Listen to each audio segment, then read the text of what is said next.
O nkombo ya tata ya mwana wa tata mulimo santu. Lelo ezali na mukolo na yenga oye ko coïncide ete to komi na 3e journée na biso ya milulu na biso ya le 3 octobre. Solo soki tozali komona sika ete bandeko na biso ya dirigeant bazali koleka mpona koforme chorale. Na ntina mosusu te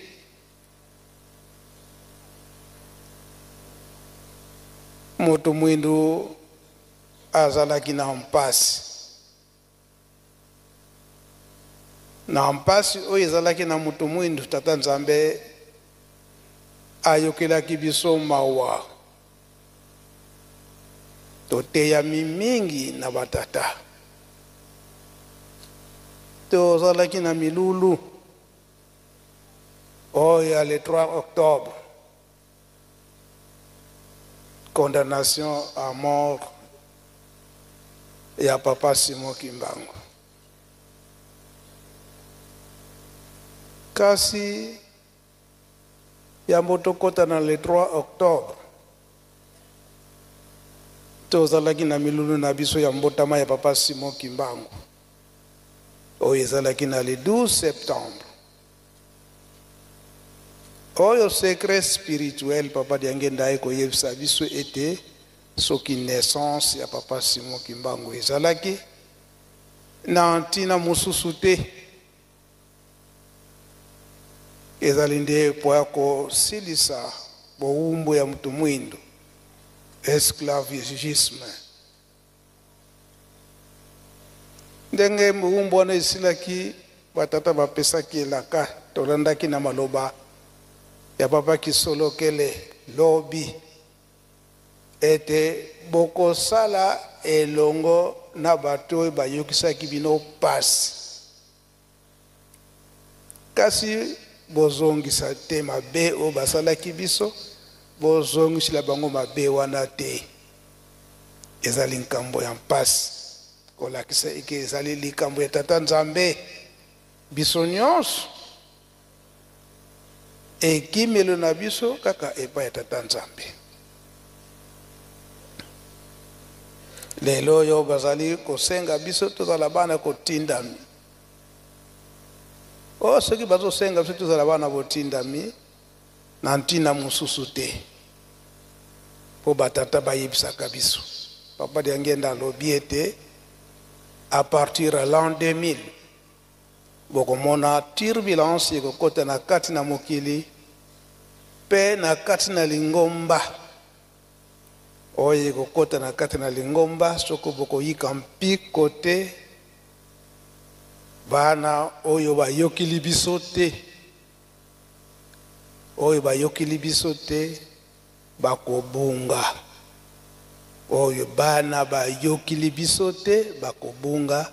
na turbulence ekokota na kati na mokili mobimba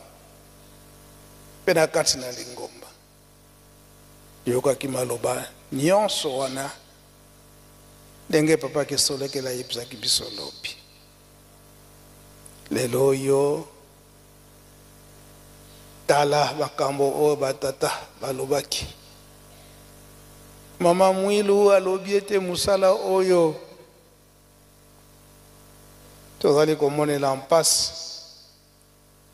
na liboso esika tozali kokende ekozala na biso esengo. Mama Mwilu alobaki likambo moko ete oyo ba mama ya kala oyo basalelaka tata Nzambe balongaka te. Eske biso ba mama ya sikoyo tokolonga to tokolonga te? Liloba Mama Mwilu. Ba mama oye tolongi to tolongi te. Tango wana komona mama mwana mwasi kotala ndenge ba mama administratrice mama oya salaka na présidence wana kolonga tukolonga te ba mama Mwilu alobaki ete tokolonga na sagesse oyo sagesse te sagesse te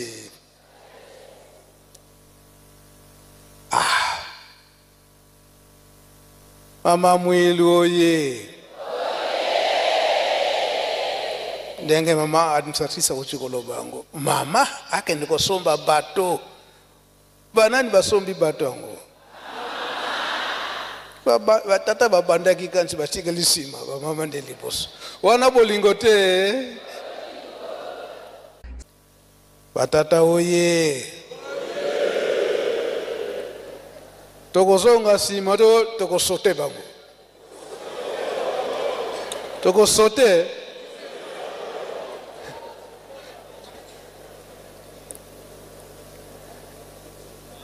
kasi na Kikongo bakolobaka boye batekele basi bazingu bukine oyo babandaka liboso nali bakomite oyo balakisima basote bakomita liboso Mama Mwilu oye tenge mama administratrice uchikolo bango ao a période na yepeke mama wakenda kwa assiste na pose ya Pierre mama apaki oye toyoka na biso zuwa te oyo bana tata Nzambe zuwa ezalaka te ezaboye te toyoka zuwa te na Kikongo bakolobaka muntu vweti mbati wa mbote vwe usiwanga tezo mutasuka lati kitoko olula yeko loba ita ngaipe na kula sala mulende pona somba boye za boye te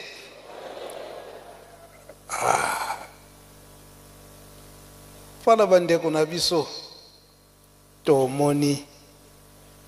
mupaya na biso auti Alemani nyonso wana bilaka denge papa Simu Kimbangu alobelaka yango papa pe balobaki yango oyo ndeko na biso Allemand biso da wana tozalaki nanu bana mike très jeune aona Yerusalemi ba Allemand bamonaka ete bizaleli oyo ya biso bakimbangiste ezali ya malamu basengaka na tango na 1967 na bapapa eske tokoki kofanda na bino elongo pwete totambola tozala na bizaleli oyo bino bakimbangiste boza na yango. C'était en 1967. Ndenga bapapa bandimaka bayaka na Kinshasa bayaka na nombre ya 35 personnes bango nyonso ba alema bafandaka mikolo misato awa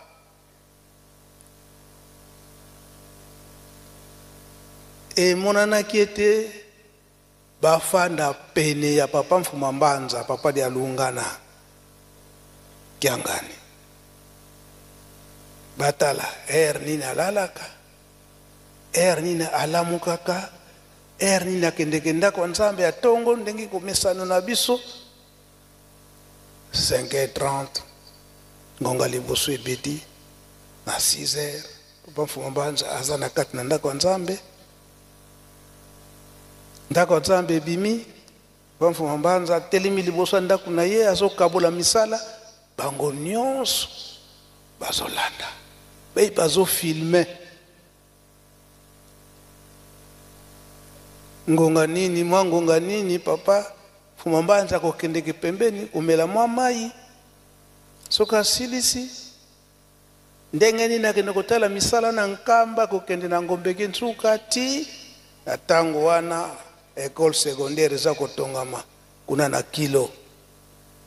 misala nyonso wana papa mfuma banza ozokende kotala ndenge ba brick oyo tobengaka cambrique papa mfuma banza na makolo na mituka te bisika nyonso papa mfuma banza na bango elongo baza kofilme papa mfuma banza koloba ete likanisi na bango eke tata Simon Kimbangu abikisaka mokonzi na bango tango bakangaka ba Belge bakangi na ba Allemand siko ba Allemand bayeba nani mutu wango ayaki kolongola mokonzi ya ba Belge na maboka ba Allemand baba Simon Kimbangu foto landa tata wana esika nini azali parce que pona bango elinga donc likamu sindenge batkangaka mokonzi ya ba Belge esika na bango et puis akende kolongwa d'une façon là mystérieuse donc wana ça doit être un dieu. Est-ce que wana bandimaki tata Simon Kimbangu ke nzambe bien mutu kaka nzambe yango likambo imemaka bango awa parce que bayibi vraiment histoire tala soki mibonini oyo bitumba na bango ezalaki kasi na 1967 esengelaki baya awa na nkamba basengi nzela epai papa mfumu ndongo papa dangenda kontima en tant que chef spirituel ete baya kotala bizaleli ya tata Simon Kimbangu na mboka oyo ya botamaki basalaka mikolo misato ako sima mikolo misato balakaki na bapapa eke tokotinda mutu na biso moko awa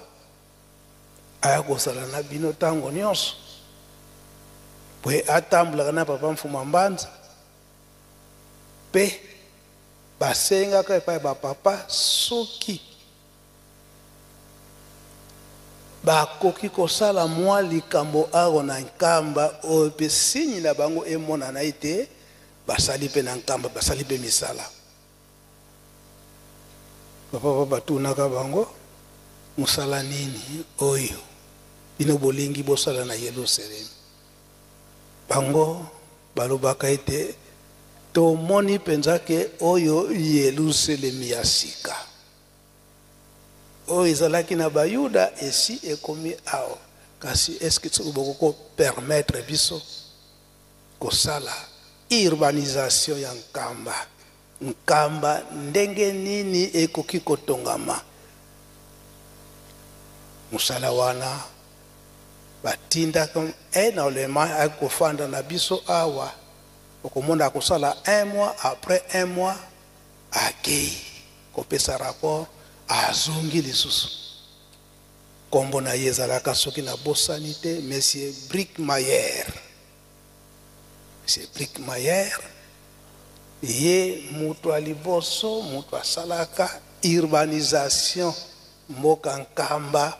ndenge nini ekoki kotongama na autorisation ya bapapa bango nyonso misato ndele wana bandaki kolala na ndako papa Kuluntu soki aye na motuka na ye afandi wana tongo etani aye ndako nzambe na tongo nsima libondeli akoti na musala na ye na tango wana ba drone ezalaka te donc musala na ye ezalaki fo atambola nkamba nyonso komata na ba montagne kotala relief nyonso ya nkamba endenge nini nkamba ekoki kotongama tango papa mfuma mbanza azalaki apesaka autorisation eke bamindele wana baluka lisusu soki plan wana oyo esalamaka na nzela na nkamba soki bakokaki kose retrouve yango e devoir wana pe papa Simon Kimbangu mkiangani apesaka ngango tango tokendaka la l'an 2010 na France oyo monsieur Rain ayi kotala biso papa simoki mbanga yebisa botuna bango soki plan wana o basalaka na ntango wana soki ekoki komonana me lokola kombo ya mondele wana tobosanaki yango te monsieur Brick Mayer po bango bazalaka makasi na kobomba ba archive elelo oyo bango lisusu kaka bazotika biso te baye lisusu na musala nini oyo ndenge toyoki badeshe nyonso baplastike nyonso kolokota ale bake kotransforme yango na biloko oyo ekoki kosunga biso lisusu wana musala te makasi oyo toza komona omeli mwa jus obwaki bango balokoti mulangi wana epai na bango mpe soki olokoti ndenge wana oke epai na bango kokopesa bango bakotika maboko pamba te bazwi mwa lumeya batiere na loboko soki esalami ndenge wana baplastike ekobwakama lisusu te osangisi kaka oyebi eke société eza boye te wala musala te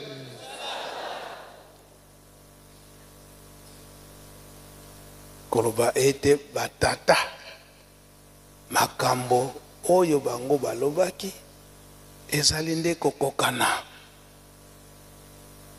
bango kaka na 1980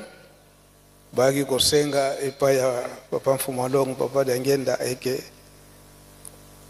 apesa bango mwana moko mwana autaka na nkamba wete akende kozala na bango elongo na Allemagne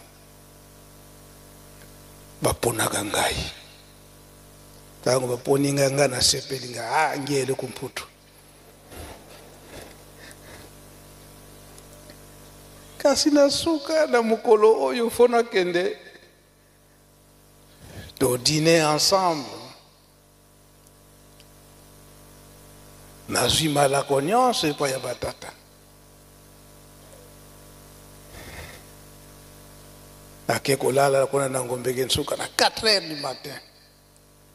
papa Mfumambanza aye kotoke nga na porte esika na bana kolala nafuka maboye papa Mfumambanza kiyangalele ya minzila yoko asepeli na ngai te na nzela wana po toyokanaki na 7h juste baya kozwanga na ndako kuna na ngombeke nsuka bango babanda kolala na ndako papa Kulutu na ndako papa Kisolokele après kilte matinale bango nyonso baye bazaka accompagner na papa Luntalila bazalaka 18 personnes teyo kozwa yo po tokende tobimaka nazobima boye natali bango nyonso nazwaki deja code epai papa Mfumambanza eke asepelaki na ye naleli papa Luntalila papa Mbenza oyo soni kasi uzolela nini ngalobi kotika papa na mama nazokoka te bokende na bino wana sinazwaki code epai papa Mfumambanza mais tu es encore trop jeune, mais c'est la jeunesse, ce sont des jeunes qui aiment les rock, mais évitez. Akoka soute, bokende. Bamindele wana ba alema bandeko wana posa na bango ezalaki ete bakoma mwanda après mwanda toke na bango ensemble na mwanda batala océan après toke Kinshasa tozwi vol tana yesi bango ndenge wana balaki découragé bakendaki susu mwanda te mbala moko baki Kinshasa bazwi vol bazongi nakena papa Kisolokele ayebisi ike ba document nyonso oza nango ya voyage na yo kasi bomba ngo comme archive obanda kopesa sango eke olinga okende poto biso tokanga kiyonzela kino lelo na bomba ka ba archive wala la da konsi esikoyo lelo yo baye kosala na biso tosala na bango elongo tosala te na wetinda ya tata molimo santo papa simukimba unkangani tosala nyonso wana na ntina nini Yerusalemu me likambo makasi oyo tokosimba ete bango pose ezalaki na bango eke tosala na bango elongo likambo ya liboso ya kokamwa ete la spiritualité donc bonzambe yango papa simokimba nkianga nazo kotinda biso tozala makasi na mabondele bonzambe bobangi ya tata nzambe na mabondele ya mibale ba comportement na biso bizalili na biso etamboleli ndenge toyokaki lobi na papa kisolokele toko venger te soki tose vengeance na vengeance wana tobebisi botosi eza boye te et na botosi wana na boserie wana esika wana ces gens sont sérieux bakopesa biso misala c'est mingi eza kobetisa biso mabaku na misala ozangi musala ozokobeta mabaku ozangi na loboko obeti mabaku ale olandi banzela oyo esengelaki te yango tata molimo santo papa simokimba nkiangani aza koteya biso liboso mabondeli mpe botongi Yerusalemi na kati na botongi Yerusalemi misala ezali wana kolona mpe kobokola yango tolobi mwa mingi na choral dirigeant banzembo mibale oyo papa simokimba nkiangani asengi biso ezokotala toujours na makambo oyo ezali komonana ete likambo oyo toza komona eke mpasi toza na mpasi kasi kosepela ekomi pene kosepela wana ekomi pene kasi tozala makasi na mabondeli mpe tozala makasi na mibeko nsembo ya liboso eza na Kongo bosepeli ezali koya kolo Yesu azali komemela biso esengo pwana biso batu yindo koloba ete papa simokimbangu aye kolongola biso na mpasi oyo toza na yango kasi tozala mayele tokoya te dirigeant Yesu mwana nzambe mukwiza kenena kona banzembe nyonso mibale papa simokimba nkiangani mutatindi biso eke toyemba nzembo na tokanisa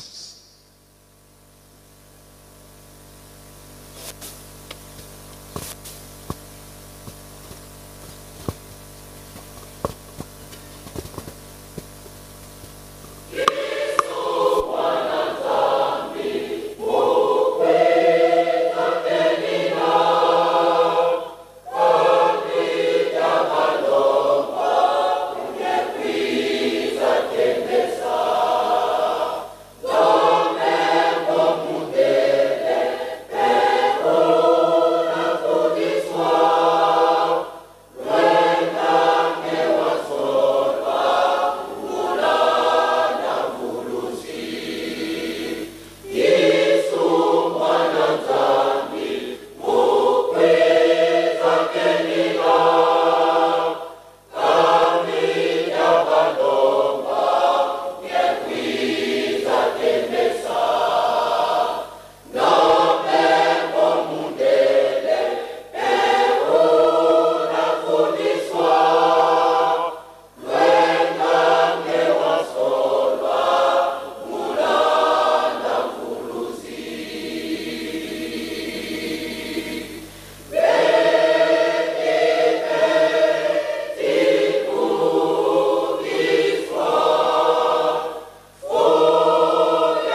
oya mibale makambo nyonso papa Simon Kimbangu mama Mwilu bamvoala misato oyo batikelaki biso oyo balobaki na biso ekoki koleka te kaka efo emonana po fo esalama po soki emonani te esalami te wana tokoloba ete bango bazali banzambe te.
Merci. Oyo nzembo liboso na lingala oya bongisami oya kikongo wana aya kopesa biso nzembo na lingala nkoloba nini biso amisusu tukoki kozonga na biso makambo nyonso ndenge baza kotangela biso na kati na Bible ezali yango tokosenga papa Kabemba na papa Elebe toyebi ete toza kowela pe ngonga kuna misala ezali kozela biso kasi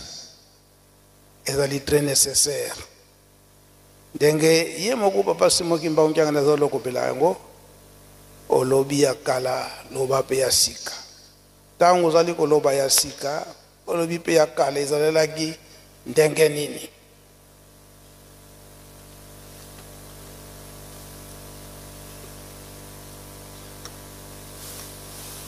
Como tata mwa tata kuno santo Merci. Nzambe na biso nengose biso maloba. Nzemba liposa ki Congo eyembami na lingala elobi boye. Yesu mwana Nzambe azali koya kosepelisa libota ya basantu tozongeli. Yesu mwana Nzambe azali koya kosepelisa libota basantu moyindo to mundele akosambisama yo mutu oponama zwa mayele na kolanda mobikisi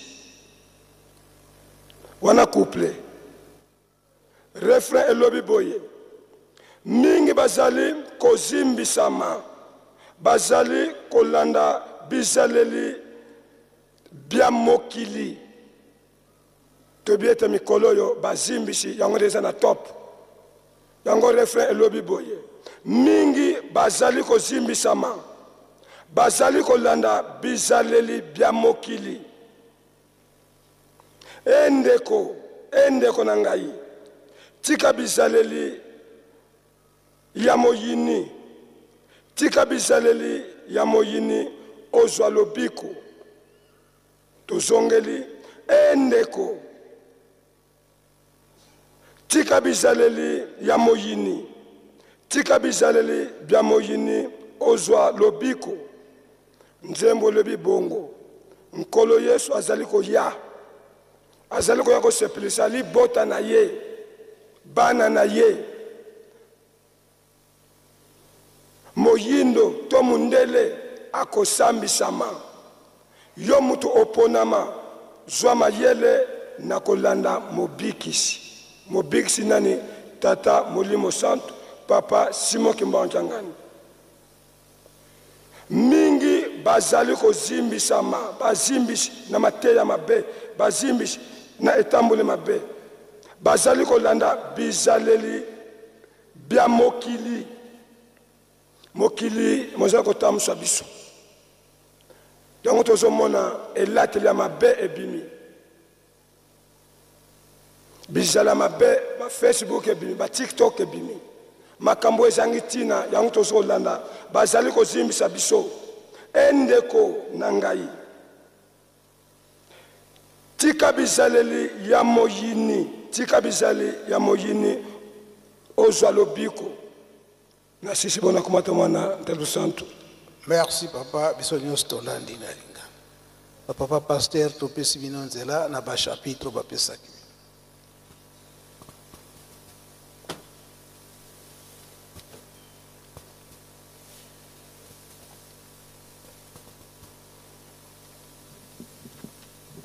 Au combo ya tata ya mwana pe tata Molimo Santo. Merci nkolo na kopesa biso liloba na mokolo mayenga malelo. Mokanda nkolo apesaki biso kotanga na mokanda ya Esaïe chapitre 55 verset 10 à 13. Yesaya mokapu ya tuku mitano na mitano na nzela ya zomi kino zomi na misato.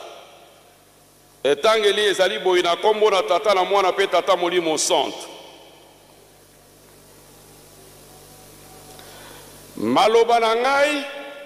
esalaka lokola mbula na neige yango eutaka na likolo mpe ekweyaka na se ezongaka lisusu na likolo te yango epolisaka mabele mpe ebotisaka yango epesaka mbuma oyo bakoki kokona lisusu mpe oyo bakoki kolia se bongo maloba na ngai esalaka makambo oyo ngai nalingi ekokisaka mokano na ngai bokobima na Babilone na esengo mpe bokozonga epai na bino na boboto tango bokozala kolela bangoma ya minene na ya mike ekozala koganga na esengo mpe banzete nyonso ya zamba ekozala kobeta maboko na esika ete banzete ya basende pe ya banzube ebota banzete ya kitoko ekobota makambo yango ekopesa Yawe lokumu ekozala tango nyonso kolakisa mosala oyo ye asalaki mpo na bino na kombo na Tata na Mwana pe Molimo Santu amen. Na kombo na Tata na Mwana pe Tata Molimo Santu tokobakisa liloba moko mibale la lolenge oyo nkolo apeselaki biso programme toiti kolanda nzembo mibale oyo yebabi na la grande chorale et dirigeant kuna na kati de toyoki maloba na Tata Nzambe mposa ya Nzambe katikati la bana na bato ndenge alaki yango batata ba mama soki Nzambe a paraphrase maloba na banzembo eza na tina monene nzembo ezala ya ndenge nini epesaka moto matei minene mpona bomoi na ye ote banzembo mosusu epesaka biso matei lolenge nini tokoki kozala na bolingo katikati na biso bato bandimi bakroyant kati na biso banzembo mosusu epesaka biso kondima na elikia mosusu ndenge touti kolanda yango banzembo nyonso mibale ndenge epesi biso bokasi ndenge assuré biso nde totangi na loyembo ete na Bible liloba na Nzambe ekokweyaka te ekozongaka pe esika yango ewuti te soki ekokisi mokano na ye te yango wana batata bamama ezali kaka esengo mpona koyoka loyembo te ezali mpe kaka esengo te mpona koyemba lokola bato ya korisi bauti koyembela biso me eloko ezali monene na loyembo esengeli na biso toyoka yango tosimba yango pe tosalela maloba oyo epesameli biso na kati na loyembo yango ekobongola biso ekochange ezaleli na biso to ekolendisa biso na mposa oyo Nzambe aza nango katikati na biso lokola tolandi nzembo elamusi makanisi na biso nzembo eza ya kala eyembamaki me lelo elamusi makanisi na biso na programme oyo eza na kati na Nzambe ndenge tokolandaka Matei oyo bapesaka biso na banzembo na psaume ntango batangelaka biso mayema azalaki na ntango na kala na bana Israel ndenge nini ezelabaki mpe ndenge nini ekosuka ndenge nini mpe bavivaki bokonzi oyo balai kolaka bango katikati na bango loyembo ndenge tolandi yango wana etotie elika te komatisa kondima na biso soki kondima na biso ezalaki ya kebakeba to kondima na biso ezalaki na nani ekopatisa kondima na biso soki tokolanda lokola mayeto loki na kati na nzembo mbala mosusu ntango tolandi nzembo epesi biso mawa soki tozali kotambola malamu te lokola nzembo ate epesi biso mawa me mayeya atindi biso yango nde tokosalela soki tokosalela lokola epesa biso esengo ndenge babi te esengo na oyo apeteli motema komona Nzambe donc soki tokopetela motema na biso lokola tozwi bilaka na kati na nzembo ekopesa biso esengo mingi nzembo eza na nguya ya korassemble bato ya kolamusa koaffermir kondima ya bato ndenge tomoni awa chorale monene oyo eye esangani awa eza nzembo oyo esangisi bango kaka nzembo te me kosala misala minene ndenge tomonaki yango lobi balakisi biso awa na kati na lisanga monene ya chorale ya dirigeant kozala na mawa te soki nzembo etuti oyo na makanisi na estamboli na esaleli na yo ne plutôt nde elendisa ebongola biso epesa biso mayele nzembo epesi biso elikia na oyo batata balakaki biso tolandi yango epesi biso elikia eteyi biso ete ata bitumba ezali makasi tozala na elikia ete kolonga ezali kati na biso loyembo lokola tolandi yango wana sikoyo epesi biso courage mwaye tozonga so nsima te me tokende na liboso loyembo lokola tolandi yango wana epesi biso sikoyo makasi mpo ete patience tokende mbangu te ndenge tolandi liloba nkolo alobi ete bamosusu bayoki mateyi ya bazimbisi nde basili kozonga nsima me biso tozonga nsima te totala kaka liboso totala nsima te totala mimpanzi te soki tokokweyisa elikia na biso batata bamama oyo batei biso na kati la nzembo alors pour la nini tozali vivre na kati la mokili parce que elikia na biso elikia yango nde ezali kosala ke biso to vivre mais soki tokwesi yango ekozala na biso pasi mpo tokoka kovivre malamu na kati la mokili tokanisa te ke lokola mikolo ezali kokende molai kete matei to bilaka ya nzambe ezali kokweya te bapesi biso na 2 Pierre chapitre 3 verset 8 suivant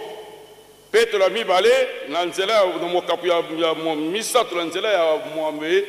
kende kuna suka lobi na biso te tobosana te ke elaka na nzambe lobi mokolo moko liboso na nzambe ezali 1000 ans 1000 ans ezali mokolo moko liboso na nzambe akowumela te pota kokisa bilaka na ye akokokisa yango kaka soki ezali kotambola malembe ezali poto tobongwana biso nyonso tozali conscient soki bilaka ekweyaki deja na yebi te soki yo soki ngai de tolongaki na lolenge tozali kotambolela esenge na biso vraiment tozala mosala mingi kati na biso bolembu ekotala na motema na biso bolembu ekotala esaleli na biso me bacotisation topesaka susu te losambo tokotaka susu te participation na chorale tozalaka lisusu te tobida ebilaka ewumeli tokozwa eloko te batata bamama nazali kolamusa makanisi na biso Genèse chapitre 6 verset 9 suivant kende ti kuna na suka surtout na verset 10 oyo nga na kolobela kuna bazopesa biso litei ya koko na biso Noé ndenge azwaki message na tata nzambe ete asala basuwa toyebi yango tokende kuna te mpo na ngonga mais na koti na verset 10 ekomaki na date ya le 17 février ya l'an 600 avant Jésus-Christ nde Noé akotaki na basuwa mbula ebandaki kobeta mais mbula na taka ebetaki bandimaki teke mbula oyo nde yango nde ezali kozindisa biso ndenge baninga baza kobenga na libanda oyo bokanga mikuna mais depuis bokotaki eloko nini ezosalama bobima misala totikaki epesaki bango pasi ekitisaki kondima ya bana bakende komona mama mais mama soki boye biso tokobima na biso tokotika bino awa po tozomona clair te mama pe motema esukaki ake komona tata parce que mokolo nde bakotaki mbula ebetaki mokolo na te basalaki mwa mikolo mpona peu près une semaine mais mokolo wana ya le 17 février l'an 600 mbula ebandaki kobeta bazali koloba na mbula yango est-ce que mbula yango c'est mbula ebetaka mikolo nyonso ese mbula liboso tomoni awa yango mais nzoka ne mbula yakeli ya liwa ezalaki nde wana koseka ya suka emonanaki yango wana baza kosenga na biso batata bamo ete biso tokwesa kondima na biso te liloba ndenge totali batata apesi biso na mokanda liloba na nzambe soki ebimi ifo ekokisa ekozonga te soki ekwesi likambo na yango te yango wana biso tokwesa kondima na biso te ndenge balobi na biso na Hébreu chapitre 10 verset 38 à 39 ete nzambe akosepelaka te na oyo azongaka nsima lokola totelemi tozali kokende tosimba elikia na biso tomema yango tokobisa yango na suka ekozala na biso esengo mingi tolandi banzembo nyonso mibale te tata yembisi soki tokosalela bongo soki tozalaki ya kolala tolamuka soki tolembaki tozwa courage tokende liboso nzambe azali mutu te mpo akosa nzambe azali mutu te mpo abongwana oyo alakaki na malomunoko na ye akokokisa yango kaka biso tolemba nzoto te me tozala na lisanga ya baoyo bakobika kasi na baoyo bakobebisama te ndenge Nombre chapitre 23 verset 19 elobi nzambe azali mutu te mpo akosa oyo nzambe alobi yango ekosalama tosilisi wana na nkombo ya tata mwana mpe mosantu tata nkolo totelemi wana topesi papa elembe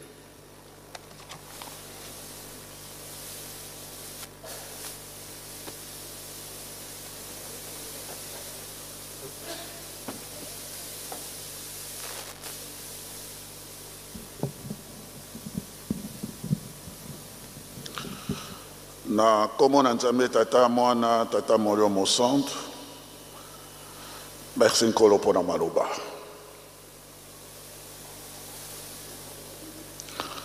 batata bamama Jérémie mosakoli Jérémie chapitre 1 verset 11 à 13 Nzambe atoni Jérémie. Est-ce que vous avez vu nalobi nazali komona lendalala ya mandi Nzambe alobi omoni na solo. Ngai nasenzelaka na liloba na ngai mpona kokokisa yango. Biso nyonso toyeba ete Nzambe asenzelaka na liloba na ye soki ye alobi ye moko asenzelaka alandaka yango tino ekokisama. Asenzelaka na liloba na ye. Obele Jérémie lisusu na 28 verset 9. Jérémie alobi boye. Soki mosakoli asakoli liloba bakoyeba ete mosakoli wana atindamaki solo pe azali siki na ekokisameli ya liloba oyo ye alobaki. Soki mosakoli asakoli liloba asakoli événement likambo ekokisami lolenge ya lobi bakoyeba ete solo ya utaki na Nzambe. Jérémie 28 verset 9. Nantina wana ndenge Nkolo alobaki makambo ya kala pe makambo ya sika pe futo sakolaka yango. Tokokamata na likambo oyo ya kala. Nzambe asakolaki ete Yerusaleme ekozala na nkombo mosusu oyo liloba na ye moko Nzambe monoko na ye moko Nzambe akobibisa. Na Ésaïe chapitre 62 verset 2. Jérusalem portera un nom nouveau que la bouche de l'Éternel prononcera. Et umeli atango molai kino nkolo Yesu aye koloba na bana na Israel obi bokonzi na likolo kolongola bakati na bino kopesa melali bota mosusu. Nkolo Yesu pa aye koloba na bango alobi temple bozali komona libanga moko ekotikala likolo na libanga mosusu tete ekokweyama. Le 29 août l'an 70 temple wana ekweyaki yango nyonso. Nzambe asenzelaka na liloba na ye mpona kokokisa. Yango na nkolo Yesu apesaki avertissement. Le ciel et la terre passeront, mais ma parole ne passera pas. Matthieu 24 verset 35. Likolo na se ekoleka, mais liloba na ngai ekoleka te. Ma parole ne passera pas. Alobi libanga moko kotika la likolo na libanga mususu te se kolongolama. Bokonzi na likolo kolongolama ekopesa na libota mususu na Matthieu 21 verset 43. Pesalami ekolekate pesalami. Tango biso tokomi le 5 avril tala likambo eumeli le 5 avril 1921 nkolo Yesu abimisi liloba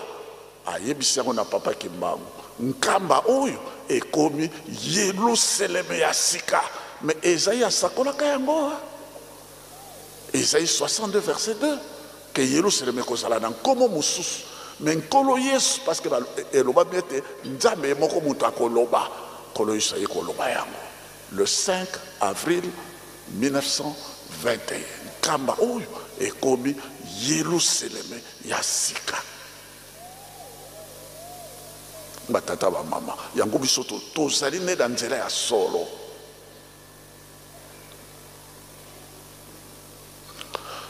Déjà dans Deutéronome chapitre 29 verset 29, Deutéronome 29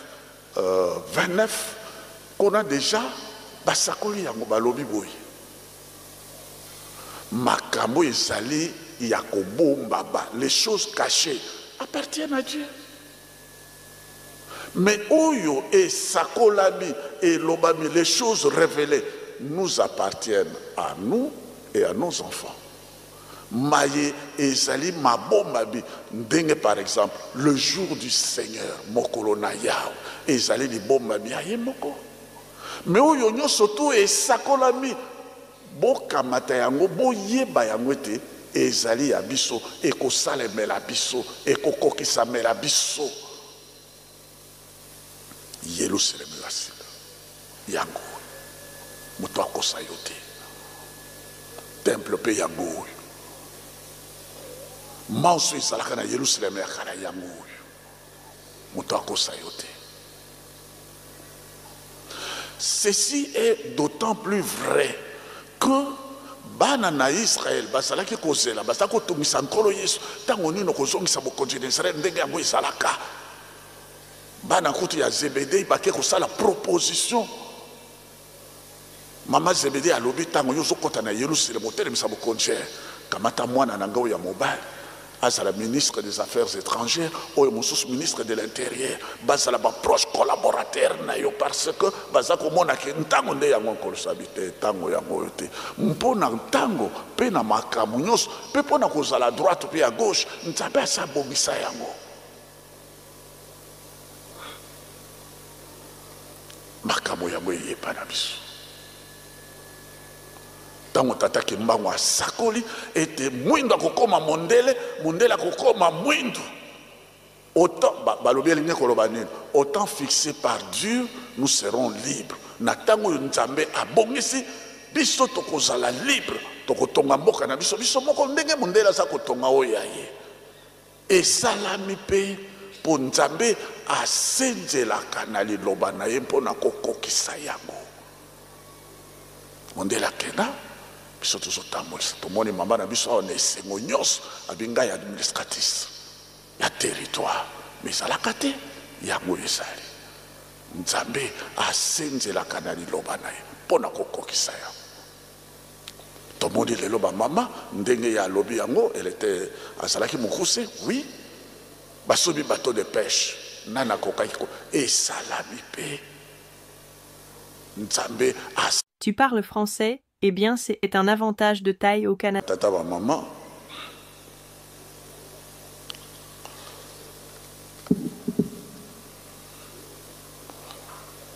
Tango bana na Israël, à partir de 1917, babani kozonga na Palestine sous Ben Gurion, baza kokena en petit groupe, baza kolo salobaki boko kena na bombo tekino le temps des nations et kokokana. Luc 21, verset 24. Ti bakomi en 1917 et pas Karl Marx azali kobanda la révolution marxisme kuna na ex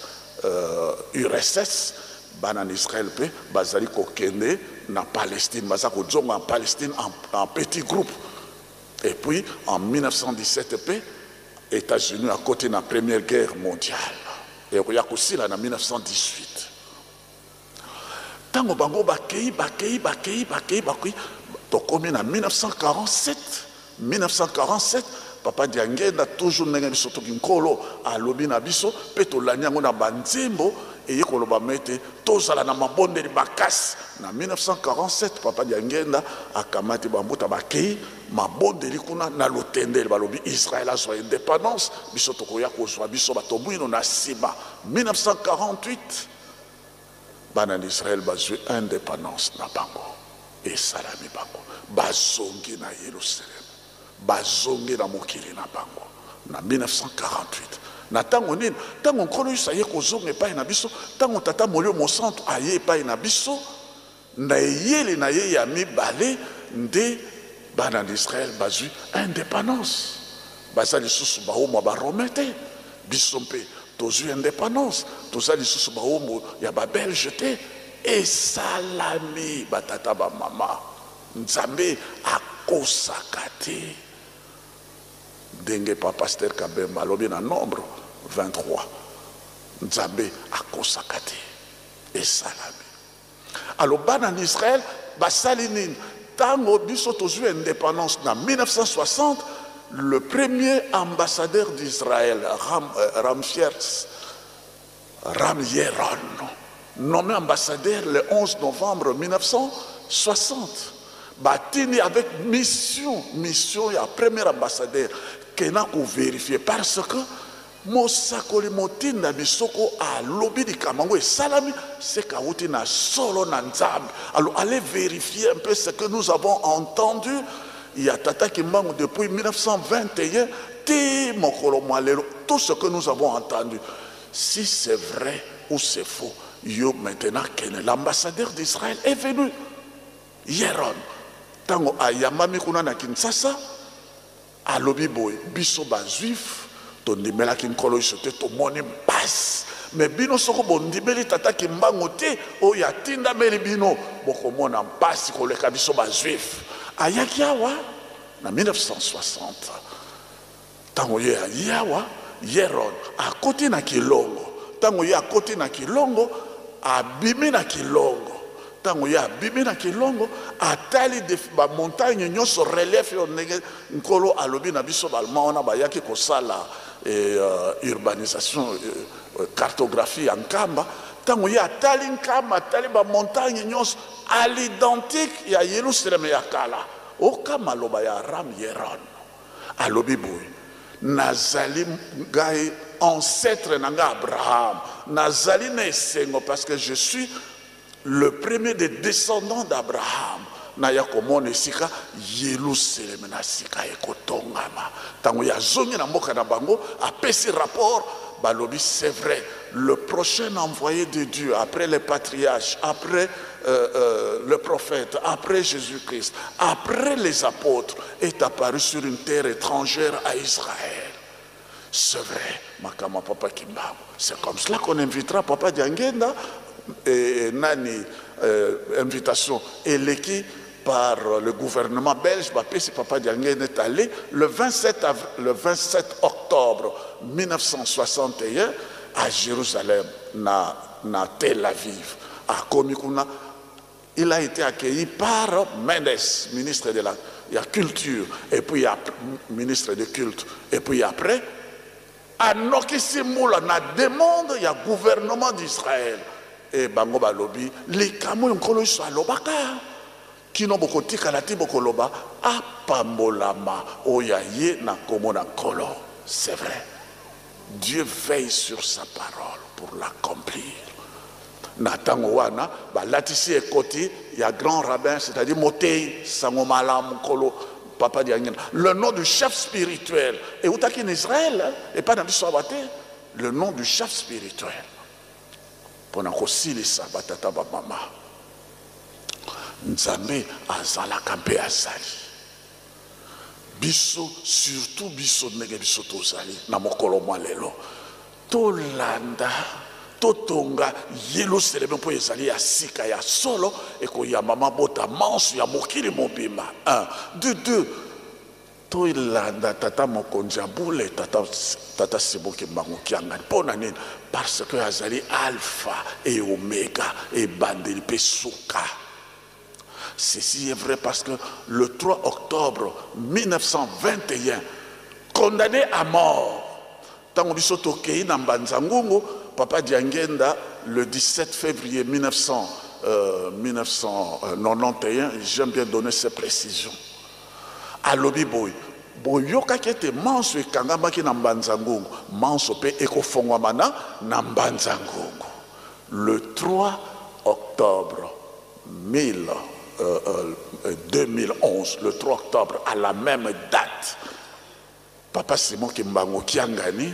le greffier en chef, il y a haute cour militaire à 12 heures. Son nom, Tangoye Azali Kopesaye, Mokanda, il y a révision, il y a jugement, il y a 1921. Tango Papa Simon Kimbangu Kiangani, Tata Molio Monsanto, Azo Simba Mokana Yango, Nalikolo na soleil, couronne et salami Nalikolo, Oye Kangamaki Nasi. Et kangamaki na likolo oye fongwami na se et fongwami na likolo document wana papa mokonzi abule Papa Simon Kimbangu Kiangani asimba kiango azalaki ye moko bazalaki mibale misato mina ito 26 to 30 te yemei oya zalaka yoyo mpe azali kati na biso alpha et oméga mokokisi ya bilaka nyonso. Faites-moi confiance soko biso totieli ye motema to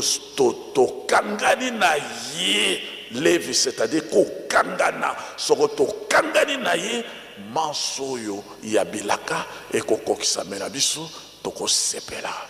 dans kombo na tata mwana tata molio bon sang. Merci papa pasteur moko zonga na bino yango ngonga ekei matei oyo tozali kozwa ezali po ete tokaka koyoka kobomba mpe kotosa mibeko. Papa mfuma longo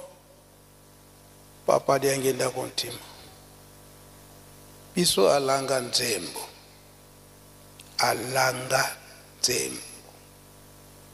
bato yo bayebi koyemba na ndenge ya solo kasi na kati na nzembo tozala te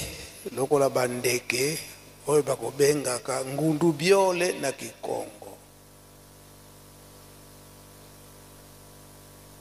Na français babengi ye rossignol. Tango ye azali koyemba nzembo kitoko kasi baloba za koloba na kati kuna ezoyebana nango te alingi koloba nini. Biso tango tozali koyemba biso moko tososola matei nini eza na kati na nzembo mpe balobi ete bakutuna bino batata batikali koloba nini. Biso bato tokoyoka yango tolobi batata balobaki bolingo mibeko mpe misala kasi tozala lokola bapereuke te donc dire bajaku jaku tango oyekusi ye bonjour ayebi kaka koloba kaka bonjour moi asosola likambo nini eza na bonjour elingi koloba nini ayebi te. Biso makambo na biso misado wana tozwa yango te lokola bapereuke to lokola bajaku ke batata batikaki bolingo mibeko mpe misala kasi mise en pratique tozali bato. En 1989 bapapa bafandi awa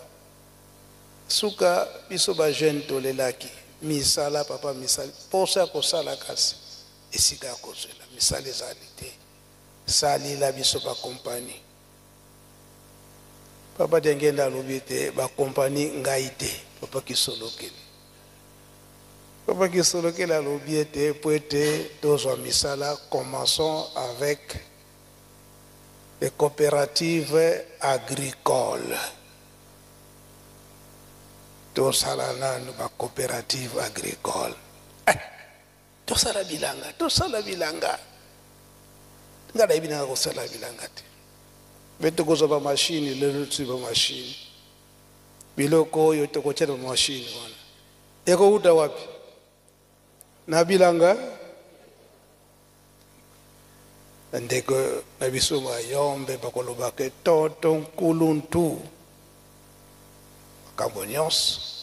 na mabele yango tolobi mwa mingi